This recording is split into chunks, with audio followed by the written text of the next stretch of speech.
Okay, so today I'm going to do another episode of my...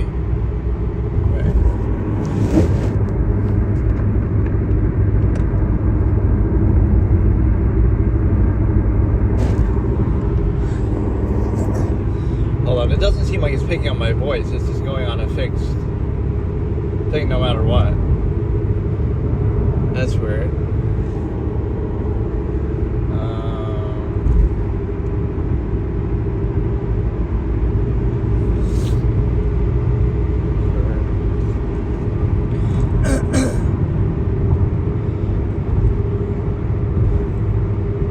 This is the problem with the sounds of driving. You can't tell whether it's picking up your voice or whether it's picking up the car. Doesn't seem like it actually is. Like maybe I'll wait till I stop for a second and then I'll try to do it. That's the only thing I don't like about these, is that the intros, like I'm doing this as if to upload it directly to YouTube as a live, so I won't even bother downloading it and editing it and all that. It'll be like, okay, just skip the intro, I'll put a little comment, and then it's like, you know, it'll act as basically uploading it, because these don't have much visual substance to them anyway. Or I can try to listen back, you know, all these wonderful troubleshooting things that I have to do. I mean, if it doesn't work, there's nothing I can really do about it either. But yeah, it's like the sound of the car competing with the voice. So let's go into... Just have to wait a second there, and then...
So it was picking up my voice, it just doesn't give the best feedback because, again, there is so much noise in the background being captured.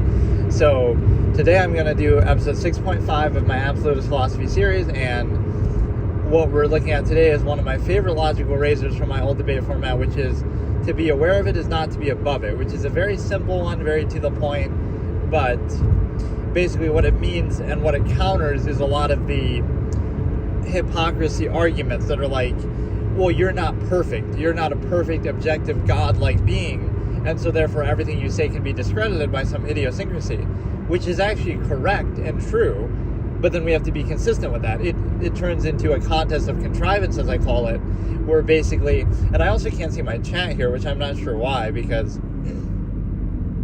I have it open on my other phone, and I can't see even an option for chat. Maybe because I'm not logged in, like if I'm seeing it in that, but it should still show it, like what other people are saying. But whatever. Basically, it's a situation where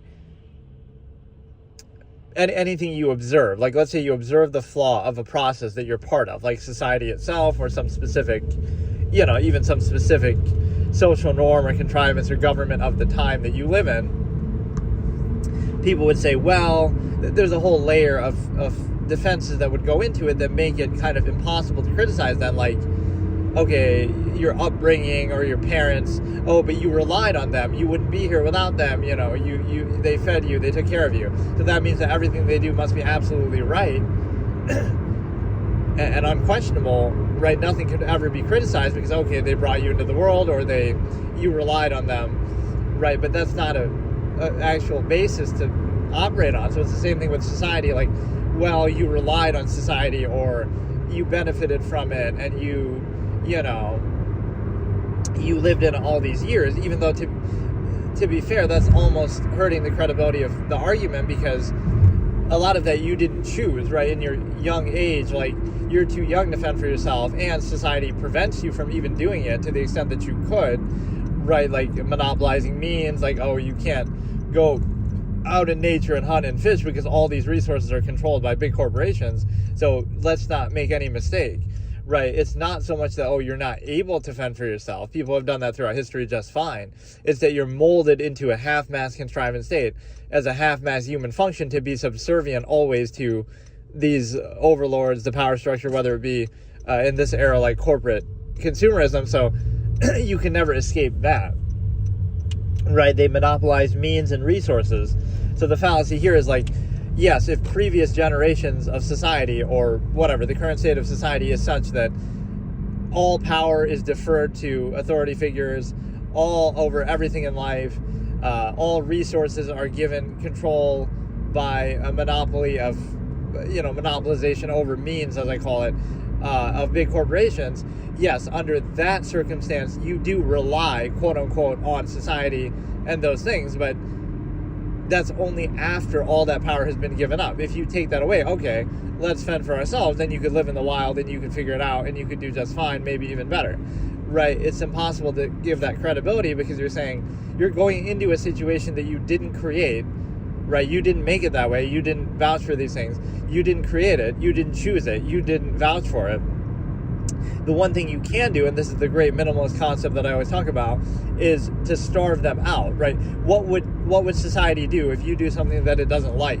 It would try to starve you out, right? Like in the modern day, you'll say cancel culture, or it'll try to affect your livelihood or put you in jail or whatever, right? So it'll try to starve you out, like saying, oh, we don't agree with what you're saying, but we can't rebut it, and you're exposing some flaw of society or government, so we're going to try to put your livelihood at risk. Even your parents would do that. Oh, you question their unqualified empirical authority, and they're not absolute, and they're not credible. But then, what gives them credibility? Do they actually make a logical rebuttal that specifies their authority exclusive to everything else? Or, oh no, just because you rely on them, so they'll threaten that. They'll threaten your means, like, oh, we're going to starve you out if you don't agree with us. So that is the weakest argument ever, and is actually a concession that you don't have much of an argument, but that is the most common one. And so what happens is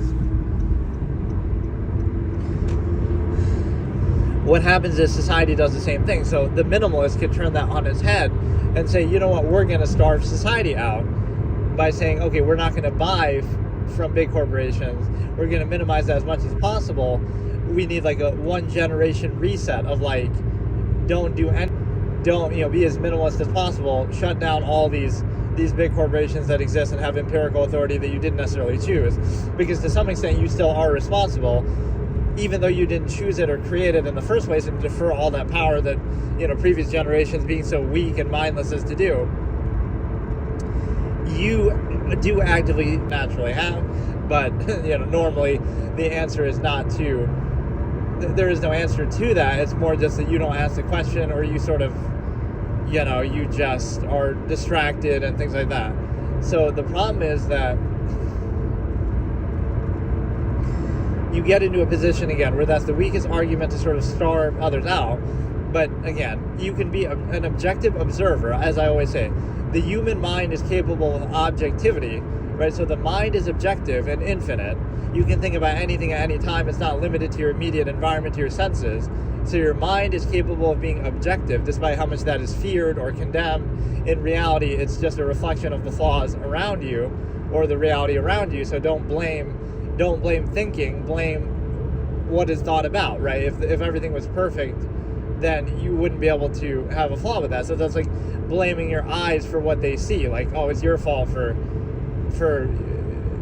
looking, not the fault of what you're seeing, right? You're blaming that. You're shooting the messenger, the observer. But what happens is, again, you're in a position to basically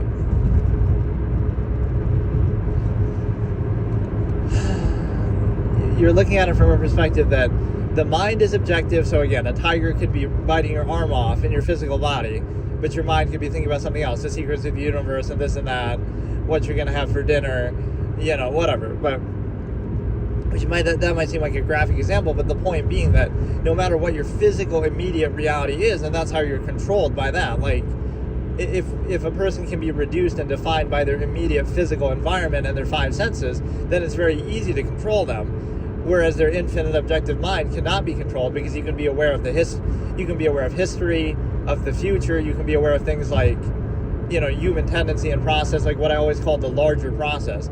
So instead of getting caught up on the specific in front of you, you are aware of the nature of the larger process, and so now this is just the same thing that was done throughout human history, like a way to justify control or some other pretense. So you understand, it's the same process, it's just a different form that it takes on, so then it doesn't work.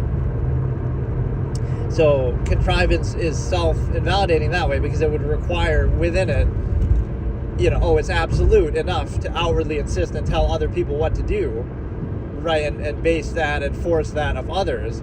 So it has enough credibility and is absolute enough to outwardly insist upon others and tell them what to do, but it's not accountable enough within that supposed absolute to actually be self-aware and deliberate and to think about it and to be self-aware and actively just think. No, you can't think about it. Don't think too much. Thinking is the problem. That's your fault, right? If you think, not the fault of it that you can't think about it. That it's like the emperor has no clothes fallacy, kind of, where part built into a belief system or a contrived state is the need to not question it. So part of it is, it only works or makes sense if you don't think about it or if you don't question it, which is kind of just arbitrary, because then you can say that with anything. So what you need to understand is the fact that, again, if you look at the objective mind versus the limited physical state that's subjective, that's flawed, right, that you can do one of two things. You can either reduce the mind, you can reduce the infinite objective mind to the limited physical state, right, so you lower it to that level and say, because you're in this limited physical state, you're going to dumb down the mind to match it. Or you could try to raise the body to match the mind, which is basically impossible, but maybe one day with technology you could try to do that. Or you could also keep them separate, right? Like, okay, you could be objective and think about the larger process while still tolerating, putting up with, and dealing with the limited physical state, right? So as not to embrace it or treat it as absolute, but you still obviously have to deal with it to some extent. But that's what the minimalist mentality would be, is like, you're doing as little as possible in the physical realm.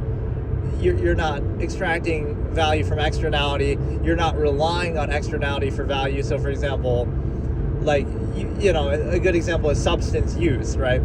You talk about, like, you need drugs or alcohol or something to feel a certain way, right? To feel uninhibited or to feel free in the mind or whatever. But a minimalist would realize, you don't need that at all. You can just do that anyway, right? Your mind is free and variable. Anything you could do while drunk, you could do normally anyway. It's just a state of mind. So that shows you're not in control of your own mind, and you're in this imbalanced, structure-reduced state where you're constantly controlled, constant contrivance in the name of half-mass zero-sum functionalism, right? That's not even credible. So you sacrifice your ability to think and self-actualize and, in a sense, be free for the conveniences of modern technology or, the zero-sum means benefit that comes with that, which serves nothing but the self-interest anyway. So it's a preference. Would you rather overcompensate for the contrived state that you're in, or not be in the contrived state in the first place, therefore you don't need to overcompensate? So you'd be, again, minimizing the reliance on externality, right? You could be at peace in your mind anyway without the need for substances, but instead it's like, no, you rely on that. The only way you can feel this way is with the contrivance state's permission, in which you're able to basically be controlled, and so you wouldn't need that. You wouldn't be relying on externality. You'd be at peace, and even the fact of some of those things you wouldn't need at all, in the sense that of imbalance overcompensation that I talk about. Like, a lot of things are only required or desired because of the extreme imbalance. So you're inhibited in some extreme way in society and daily life, etc., and then you did it in the first place. So again, you minimize that. So you would value the mind and that aspect, again, your mind and your freedom and self-actualization as much as possible. And you would minimize externality. Like, it doesn't matter what you wear, right? That doesn't have any impact aside from what people acknowledge it. A lot of social contrivance that creates value out of things that don't actually have it. Or it doesn't matter what you eat or drink. It just consume as a zero-sum process. You're just trying to survive. Those things you de-emphasize and say, okay, let's do as little as possible so we're as free as possible in the mind. Or, again, the more common human functionalism where people will reduce it to that. One thing I wonder is you have to have at least 50 subscribers to stream. So on this channel I had 52, now I have 51, maybe because of one of these streams that it gives you the notification and maybe somebody unsubscribed because of it. But now if I fall below 50, will it take away my ability to stream? Because most of my subscribers on here have come from random things, like to do with chess videos or something, just random, or a foot fetish video when I had that psychology expert explains the simple reasons behind a foot fetish. Right, I didn't intend for that to be my most viewed video, but maybe it's the clickbait thumbnail because it shows actually a foot in there, but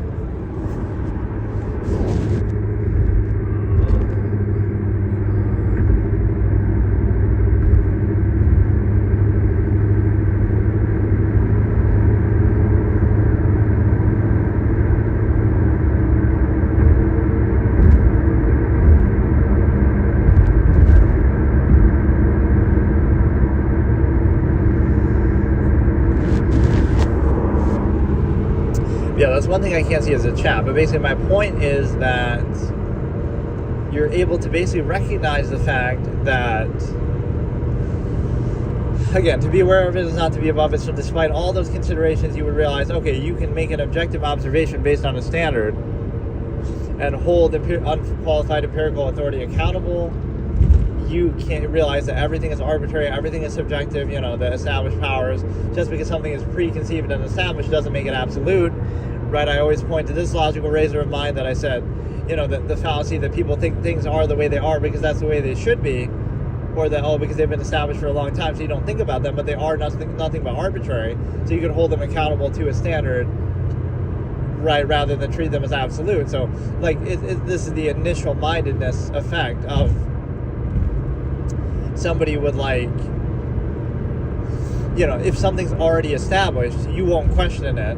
But if that same thing wasn't established, that same exact thing, whatever it is, tradition or whatever, if it was introduced to you as a new idea, you should do this thing, then you would question it and critically think about it, and you may do it, you may not do it, but it wouldn't be so uniformly accepted. So the way that something is uniformly accepted is actually not based on what it actually is in terms of substance or standard, but in terms of, it's established already, it's preconceived, so we just mindlessly do it and don't question it. So that's arbitrary because that could be anything. You're not holding it actually accountable. And so now you understand that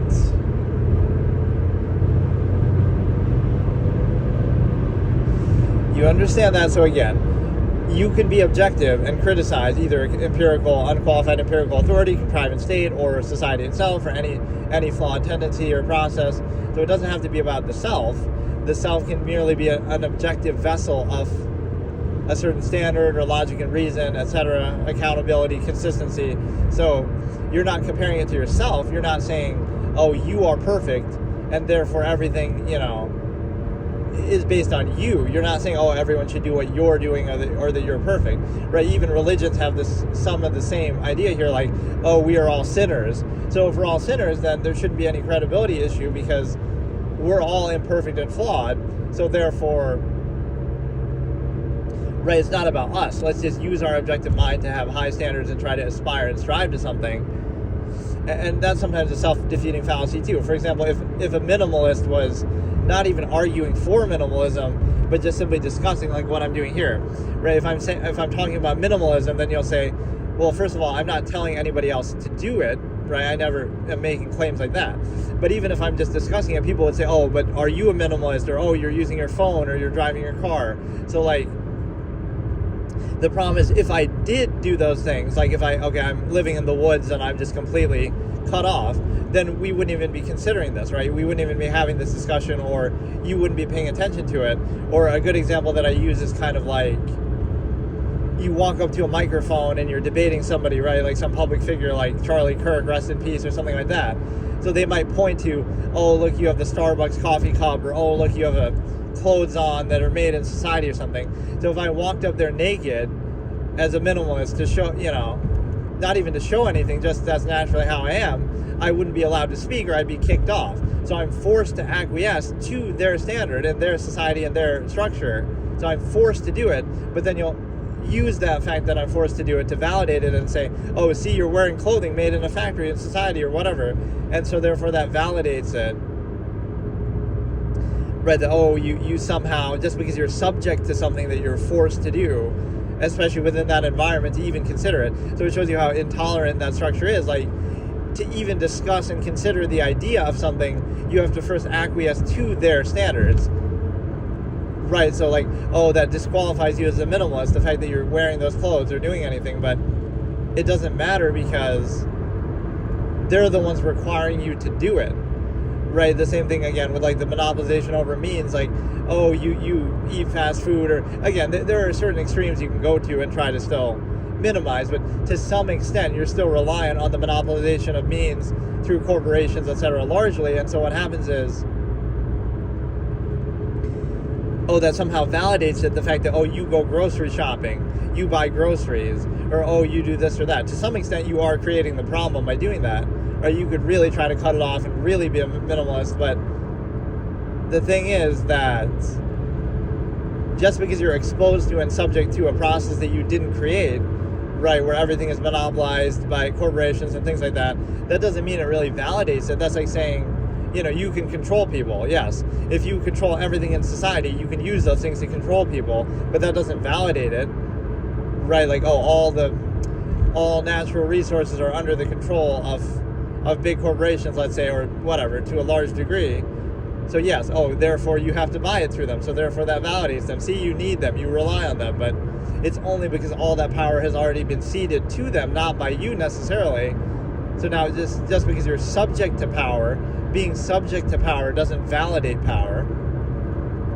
Right, like the flawed argument in youth, like, oh, but you were subject to your parents' authority and you relied on them, and you were, when you're 5 years old, they fed you and took care of you. It's like, I love that being used as an argument, so that shows you how unqualified that authority is, that you have to literally threaten to starve somebody out, or you hold that over their head, that, oh yes, we fed a helpless baby that we had, that couldn't fend for itself, and so therefore that validates something. Like, that's such a weak argument that doesn't actually have any basis in standards. So by that logic, you could do that with anything then, right? So you can never be wrong no matter what. Just because, okay, you're going to rely on it, or you're going to starve it out, and then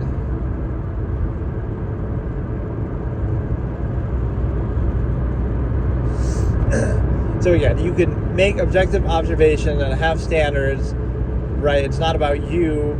And if you take it far enough, again, everyone is flawed, everyone is idiosyncratic. So instead what it turns into is a popularity contest where it's like, who can present themselves the best, whether socially, whether on an individual basis, whether through the media, like how celebrities and politicians will curate their image just right and censor things that don't suit them, and so forth. So how your image is curated and how you present yourself, it becomes a contest of who can do that best. Whereas, again, from this objective standpoint, you'd realize everyone is flawed, everyone is imperfect, everyone is idiosyncratic.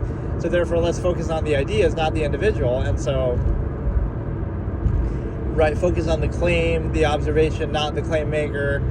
Don't shoot the messenger. And it allows you to realize that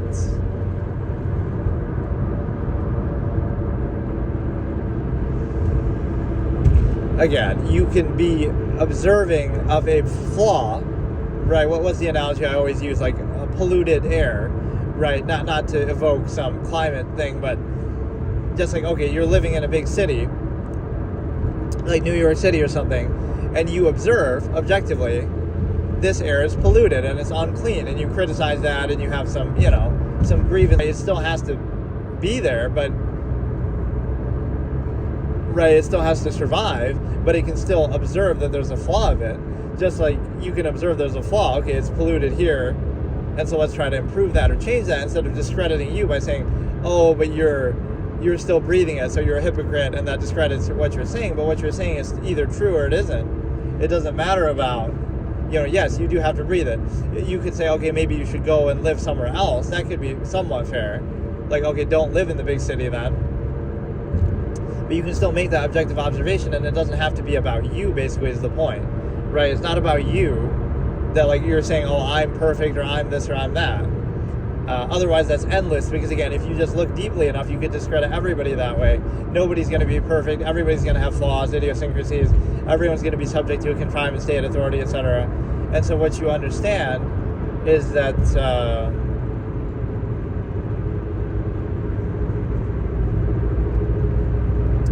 again, that's the fallacy of you're in a city and you observe, okay, the air is polluted here, it's dirty here, and then people can point out, well, you're still breathing it then, you're still breathing the air, so therefore you're a hypocrite. That discredits your opinion.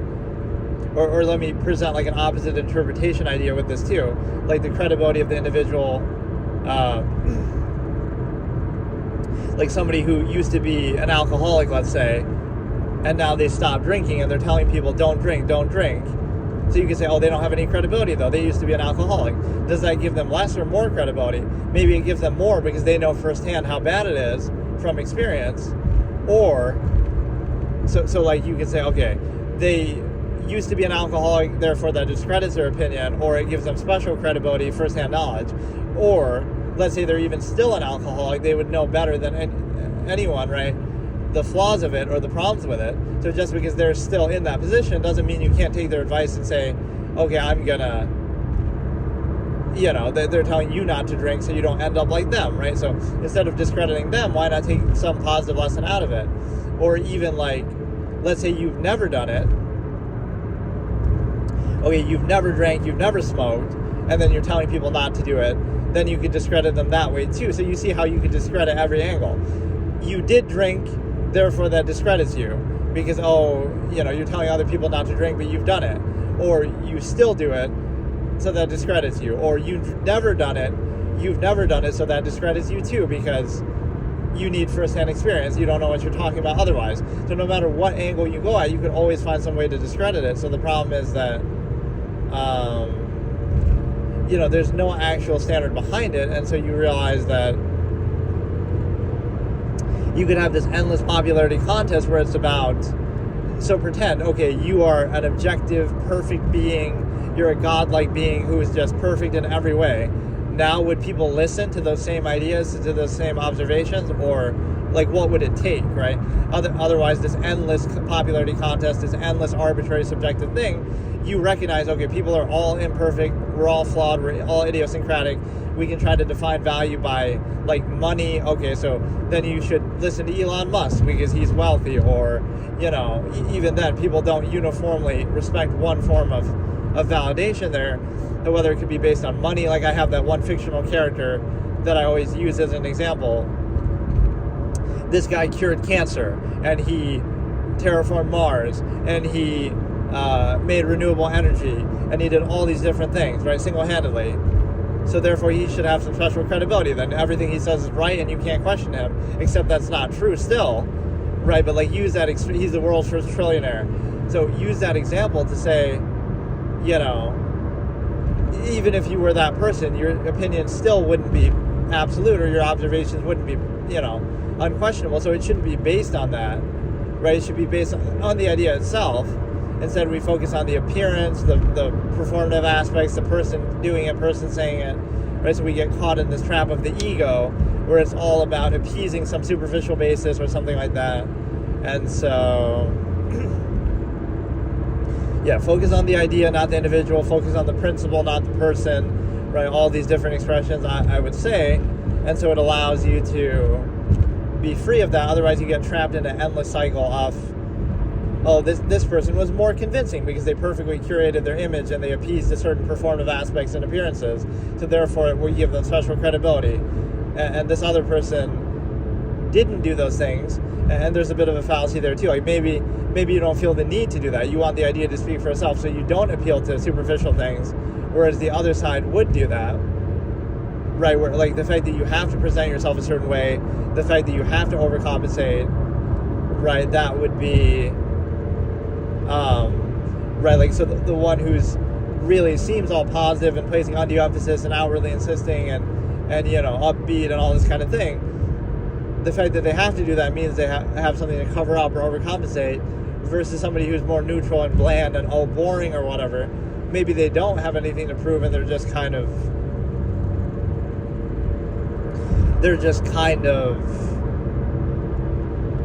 letting it speak for itself. They don't want it to be about them, they want it to be about the idea.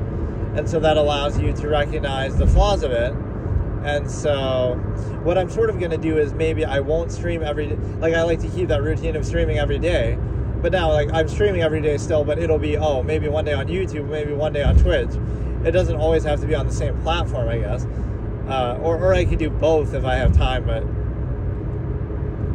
I like the idea of doing these while driving, and I'll see how the uploading process works. It takes forever to process these lives, like, after they're done, but if it's automatic as an upload, that could be okay. Right, so like the last episode should be on here.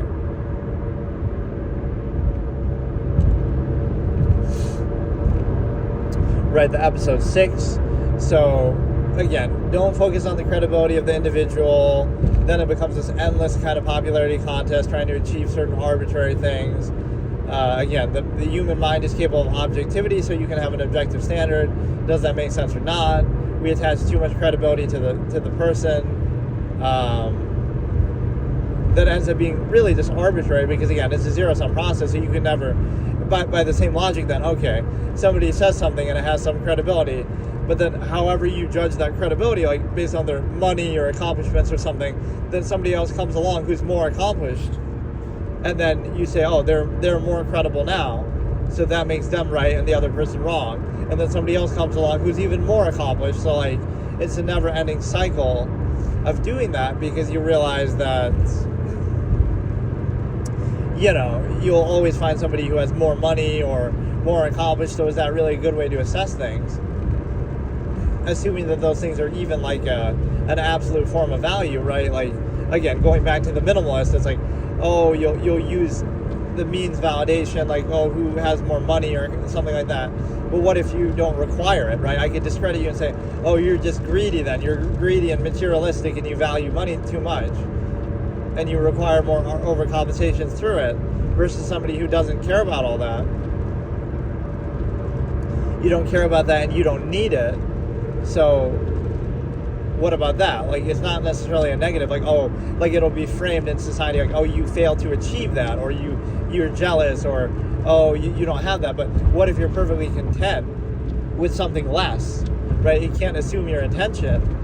And by that logic, then it's a zero-sum process, so you could never have enough. So then even if you did have a lot, you could, then have more, but it's a zero-sum process. So it's not, it comes down to your own definition of what you want or how much you want.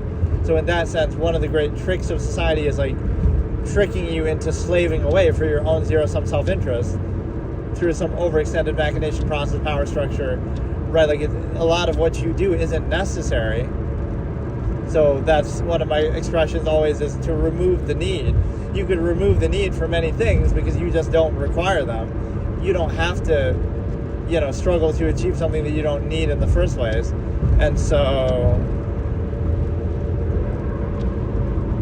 the problem is that you get this fallacy a lot. It's one of the most common fallacies in discourse and discussion, is always about the individual, either relying on their reputation or something to bypass critical thinking, even appealing to that in the course of discussion, like, we're going to make people laugh and appeal to their... No, you want to be cold and boring and this and that. Even cold isn't the right thing to say, but like, you want to just be neutral and let the ideas speak for themselves. So it can be a deliberate thing. It's not like you're...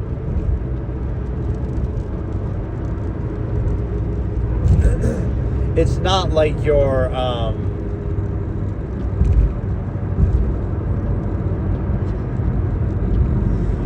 it's not an accident, like, you have the inability to put up performative aspects and appeal to people and cult of personality and all this kind of thing. It's not that. It's that, like, what if you choose? What if you choose something like, you don't want that to be the focus, right? You're just a vessel of these ideas, and you don't want it to be about you, for better or for worse.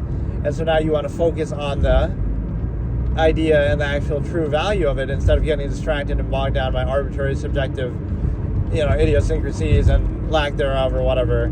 So that's the whole irony. People who might be more accomplished might reject that more. Like, I'm not going to rely on, oh, look at me, I'm this or that accomplished, because you might be an elitist, like, oh, but that's nothing compared to what you could be. Or again, it's an endless zero-sum process, so you don't want it to be about that. Let's just let it be up to a standard. But there's some sort of fallacy there too, like, oh, the only reason why you say that is because because you're not accomplished. But again, the minimalist idea too, like, maybe you don't care about that, maybe you don't require that.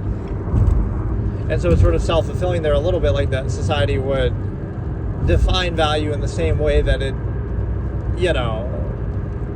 kind of controls it. So like, oh, you're only credible if you make money, or a certain amount of money, even if your whole life philosophy that's even being discussed here is that you're a minimalist and you're not trying to do that, right? Not even that you're against it, but just you don't require that, you don't need that, you don't rely on that. And so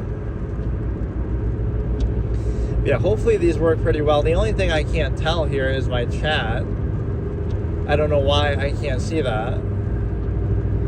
Presumably nobody's in there anyway, but it is interesting to do this on YouTube for a change. And again, it's basically the same thing, but just maybe a little more convenient, because if it stays uploaded forever, then,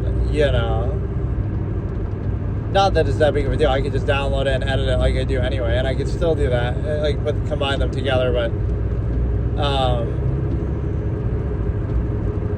yeah, I don't mind doing it like this. It seems like I like it as a good purpose, like while driving, because it's like, oh, you're not doing anything anyway while driving. But yeah, it's a situation where, again, to be aware of it is not to be above it, and don't fall in those fallacies, because they don't address actually what's being said, right? They don't actually address the point. But a lot of things in society are that way, that we look at them through the lens of some cult of personality or preconceived notion or ego, that everything comes down to the self, right? It's all about you, it's all about the self, it's all about the person. So again, then if the person was different and their performative aspects or accomplishments or something, that would make them right.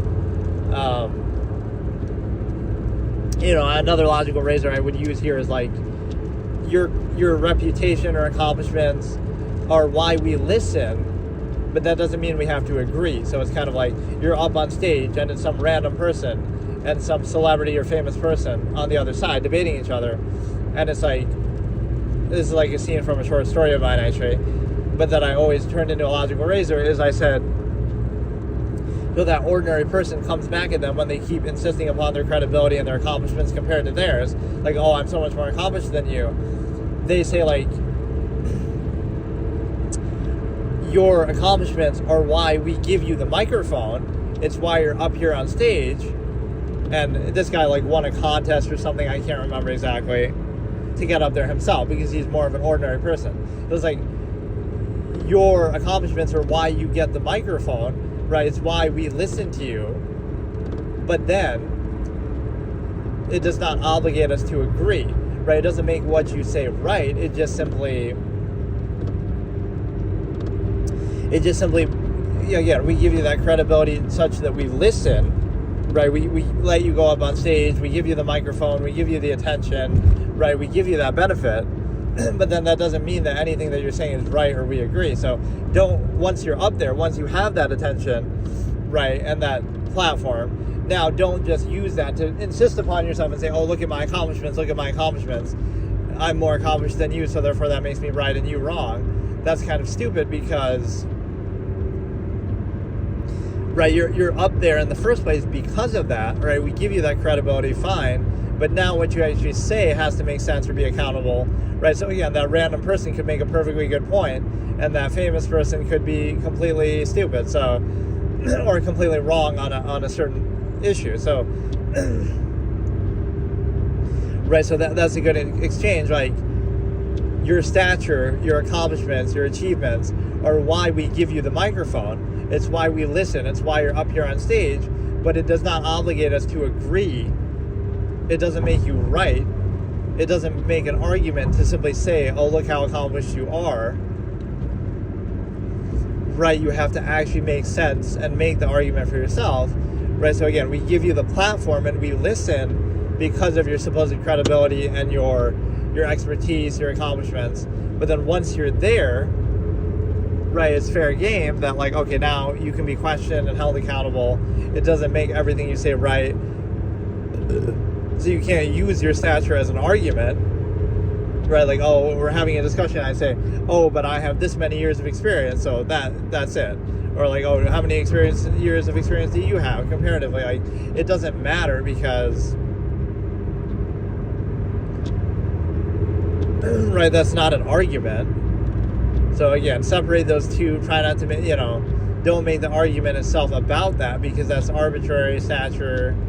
That's part of what objectivity can be, is like you can just look at something outside the confines of a contrived state that you can kind of see through all that and just allow it to, speak for itself. So again, each idea can be sort of self-contained, self-fulfilling. It can allow you to, each idea speaks for itself. So you could have a good idea and you could be a random person. You could have a bad idea. You could be a famous person. That's kind of like the sniffing farts effect. Not really my term, but like, oh, you're in a position, so therefore everything you do is right. Power kind of feeding into itself a little bit where, because you're already in a position of power, people will suck up to you because of that. So you don't necessarily have to have any credibility. It's like, oh, you're already in this position, so therefore people will suck up to you because you're in that position, and therefore that seems to validate you even without you necessarily doing anything of a high standard, right? If you're already there, it just is sort of self-fulfilling.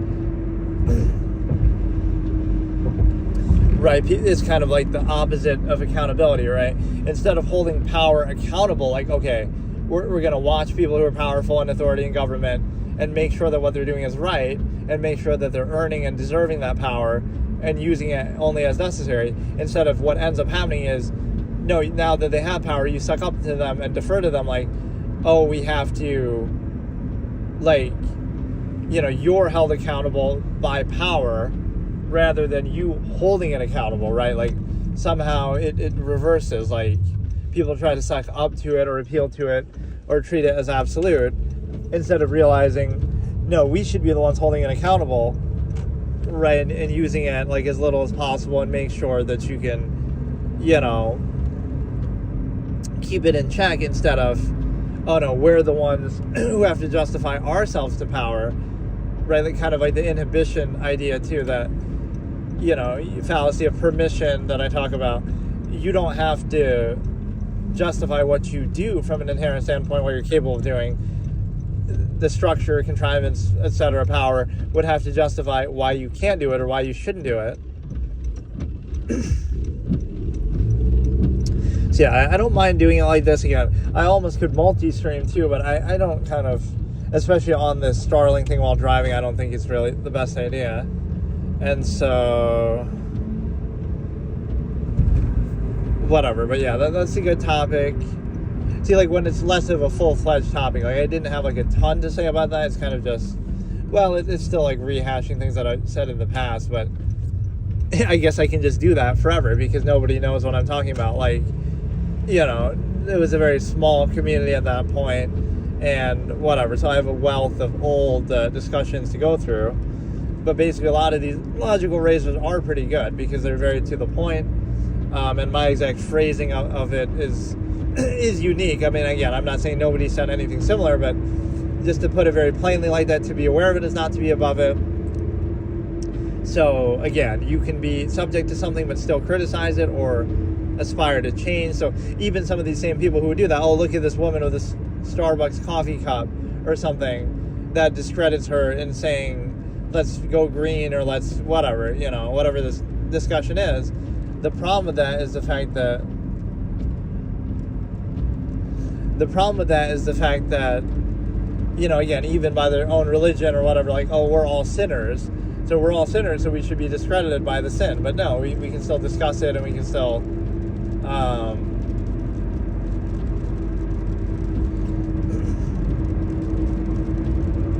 you can still, because then, why should we listen to anybody then? It's all arbitrary. It'll be used to hold people down and say, oh, we're all whatever. Therefore, they need to be restrained by government and power and structure. Okay, fine. But those same people who are sinful and flawed and need to be restrained are then empowered to that same end of restricting people. So now, oh, they're the anointed, they're the chosen one, or they're special, or they're somehow better, right? You're not understanding the nature of the process. Those same flawed, imperfect people that need to be restrained are going to be empowered to the end of restraining others. And that creates the problem to an extreme degree that, like, not only are those people not being restrained, but they're even being empowered in the name of that. So that same nature would apply to them, right? Which is why you get so many issues within that, but somehow, like, think about it, an example where you would not empower people to achieve some balance or some kind of controlled state. So how could you do that? How could you not empower people, but you still, operate more on standards, but it's impossible kind of to avoid that? Or, again, the minimalist way would be much more like self-governance, and it's a lot harder to, but that would, so that was a decent episode. Again, I do these half episodes. I can't tell if it's really ever crashing on here, but it seems to buffer a little bit on my video as I'm watching it on my other phone. But I don't know if that's, because it would sometimes crash on Twitch, so it's not like I'd be surprised if it crashes. But then you would think it would open like a different VOD or a different video. Like, when I go to the live, there'll be multiple videos, which would be kind of annoying, but especially when these are somewhat short. Like, these are only about an hour long, so. And of course, it has to start raining right when I'm about to get to where I'm going. Or even that, that messed up the sound of this a little bit, that not only do you hear the car sounds, but you get the rain and all this other stuff. So the mic on here isn't too bad, but maybe I sometimes have it too close, or I talk too loud into it. I try to talk louder, maybe to overcompensate for all the sound in the car and stuff, but it doesn't mean that it's actually right. That might mess it up. And I always see, like, even these NBA reporters and stuff use like sports reporters and stuff using a phone to record in their interviews, so they must be considered pretty good quality, right? The mics on these things. Like, the camera's pretty good. I've used it for a couple things, but it kind of has this weird lighting effect. Sometimes it's too bright, really, like high dynamic range issue. So it allows you to whatever, so let me think. Last word on this fallacy of hypocrisy and credibility is that you could have that endlessly, so it doesn't accomplish anything. So it's sort of a tempting thing to go for, but this would be like the elitist standard or the minimalist standard, that like everybody is flawed, everybody is idiosyncratic, so don't try to turn it into a contest of who can present themselves the best. Or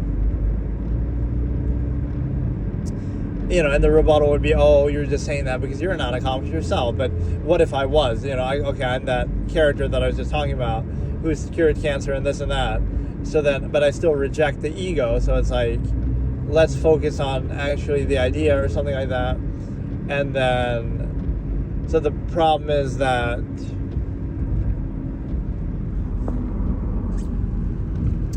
you focus on that, and it allows you to not focus on like the form of it or the person, just the standard, the idea. And so it's the sort of thing that you realize is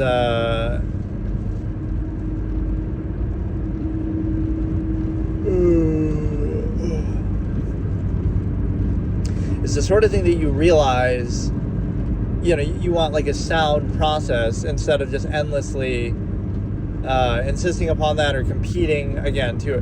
This is why appearances are important in society. It's like you're always trying to appease something at the superficial level, at the initial basic level, but then you don't realize that it's a never-ending battle, right? You can never, okay, then you get to a perfect state where you have the perfect appearance or perfect performative aspects or whatever, so then you're always right about everything, but that's not how it works.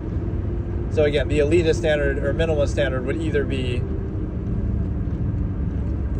be like, well, we're all flawed and idiosyncratic, so it just doesn't matter. Let's just focus on the idea.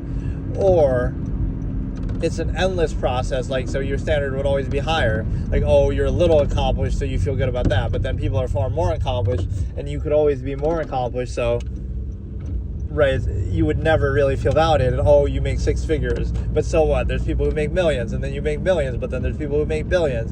So you would never be satisfied with that, right, if you were to try to use that as the basis of credibility.